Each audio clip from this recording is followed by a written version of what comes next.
Muraho neza mwese, nejejwe no kubana namwe. Ndizera ko aho mwese mumeze neza, abatameze neza muhumure muraza kumera neza. Amazina ni Jeannette umwana wabo. Mbahaye ikaze mu kiganiro cyanjye cya mbere ku Inshuti y'Igikoni TV. Aho muzajya musanga ibiganiro n'ibikorwa bijyanye no guteka. Navugamo guteka, gutegura ndetse n'ibindi tuzajya tugenda tuganira ku bijyanye n'igikoni.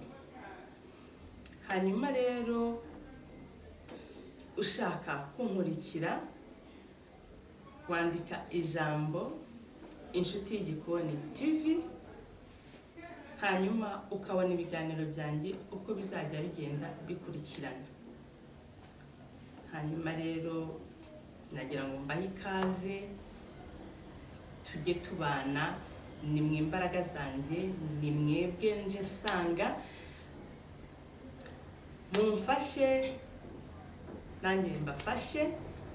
Kandi mbere y'uko mva kuri kamera, kanda subscribe, kanda share na like, kandi ibitekerezo byanyu birakenewe. Mumpe ibitekerezo, kandi abafite ibyo bashaka kumbaza nanjye ndahari ku bwanyu kugira ngo dufatikanye muri uru rugendo. Murakoze cyane rero.